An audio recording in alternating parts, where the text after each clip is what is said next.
Welcome back to the Roar Rundown, brought to you by the Ouachita Sports Digital Network. I'm Isaac Bourne alongside Tom Weston here for the first Roar Rundown of the year. And so, Tom, with football season definitely gaining traction now, it being the fourth game of the year going up against Arkansas Monticello, we want to recap the last game for the Tigers where they took down the Southern Arkansas Mule Riders by a score of 25-20. And so, Tom, before we go into some expert special teams play that you might have a little bit to say about, let's talk about the performance of Eli Livingston, a player that is playing at his first full year under center, and had a lot of questions surrounding how he would jump into that position. But I mean, Tom, it looked like he looked right at home.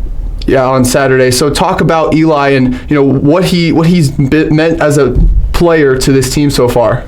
Yeah, he was phenomenal. He's battered and bruised, and he just kept pushing on. I mean, some of the injuries he's seen to his back and skin afterwards is like he's been out there battling, and he's a trooper, and he's a really nice guy. And obviously 120 yards rushing and 133 yards passing. He was really on song, and he drove a lot of it for us. It was good to see.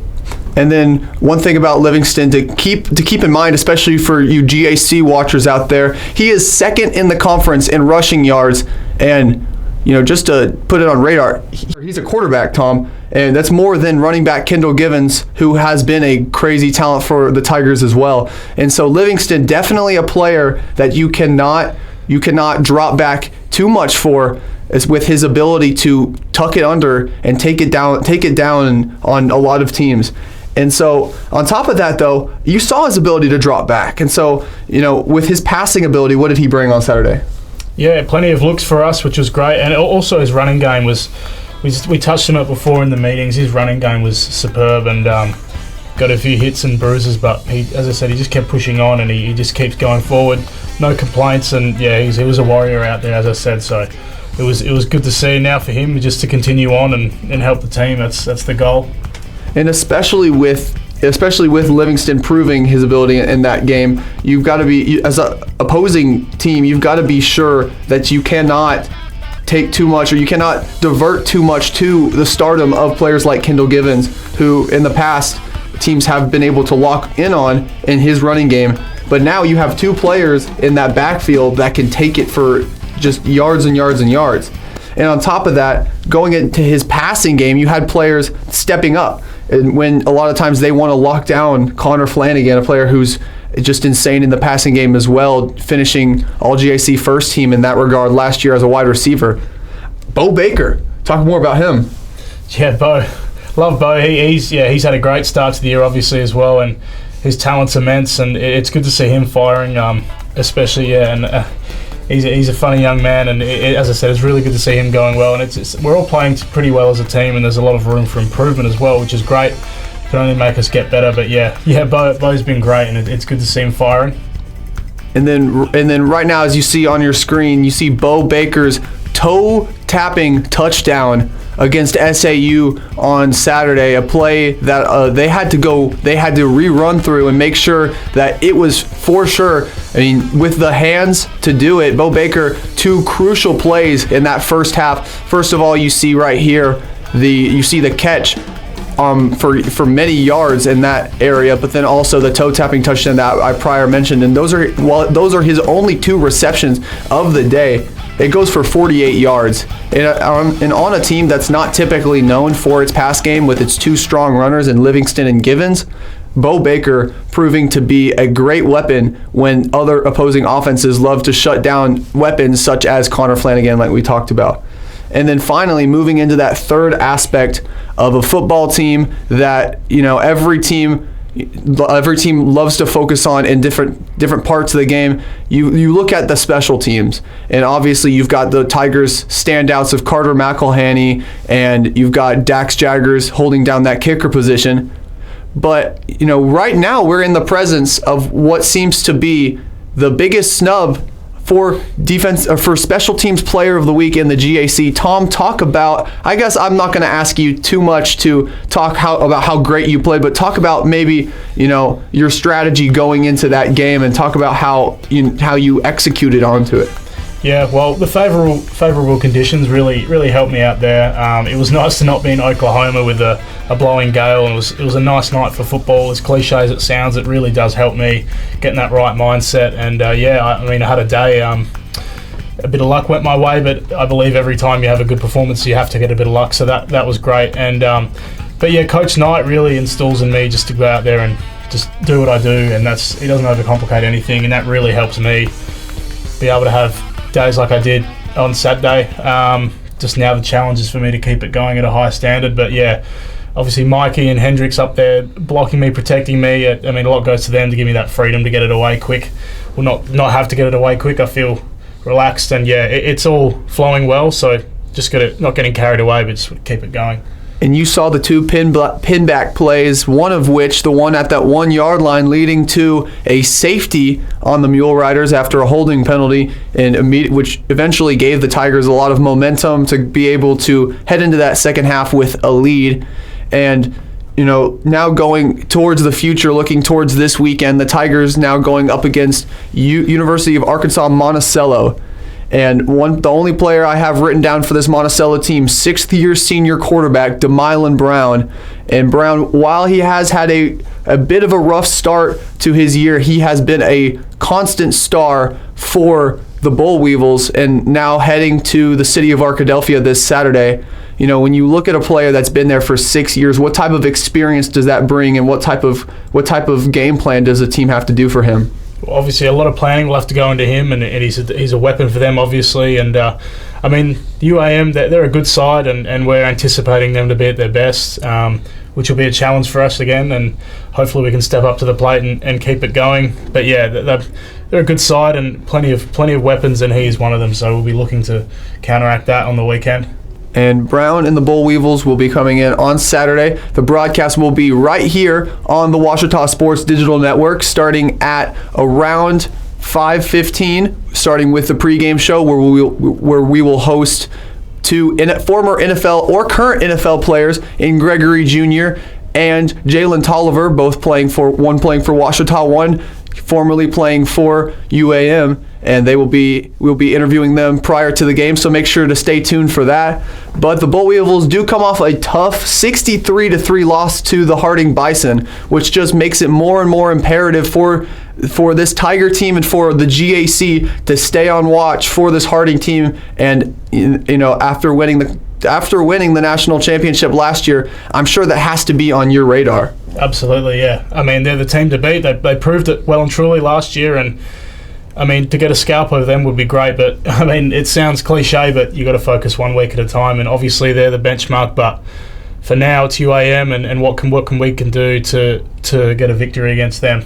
And just to shill one more time, every single football game that goes on at Cliff Harris Stadium will be streamed right here on the Ouachita Sports Digital Network. But moving on to most likely one of the stories of the week for the Tigers, men's soccer taking their first win since 2022 here at Cluck Field on the campus of Ouachita Baptist University, getting a 1-0 victory over the Austin College Kangaroos.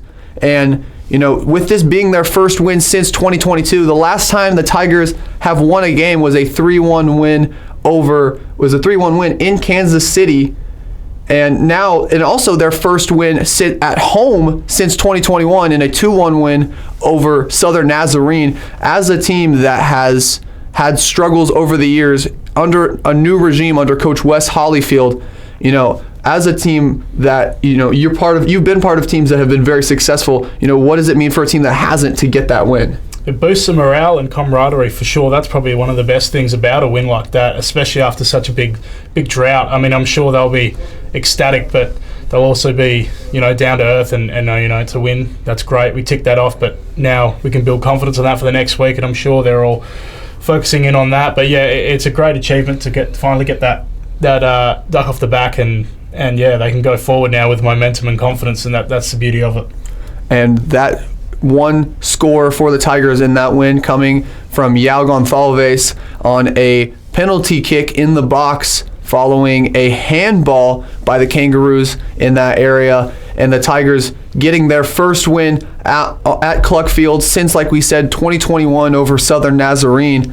And now the Tigers will head on the road to start conference play against Rogers State. And so they hope to continue that success there. But one more story for the Tigers: Dylan Stahl, the junior goalkeeper, with 5 saves in that one, matching his season average and continuing what has been a great run in the box for him.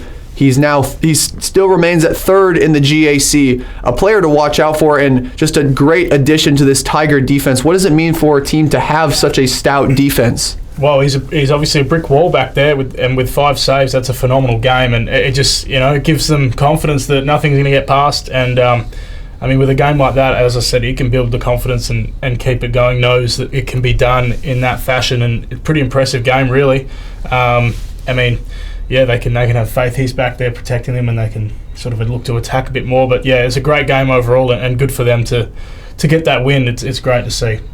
And then moving on to the other side of the pitch with women's soccer, you saw a bit of a rough week for the group led by Coach Wright, going 0-2 on the week. And after following a 0-4 loss at University of Texas Tyler, they looked to respond with a win at home over Texas Women's University and came up just short in a 1-2 loss there. And so heading into conference play now, the Tigers hope to rebound after winning the GAC last year and starting this year in the GAC as the preseason favorite. The biggest thing for them, I'm sure, has to be just putting those losses behind them. Yeah, I mean, there's only one way up for now for them, and that's unfortunate. But I mean, the beauty of it is that next week's a new week. They can keep going and look to refresh. But yeah, it's not a great start, but I'm sure they've got belief that they can turn it around pretty quickly.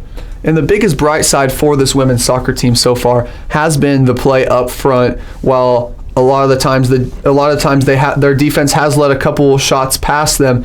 Then in that game, in that 3-2 win over Christian Brothers last weekend, one thing we saw is an offense that was ready to attack and ready to score. And with that one goal over Texas Women's University, you saw sophomore Reese Brown.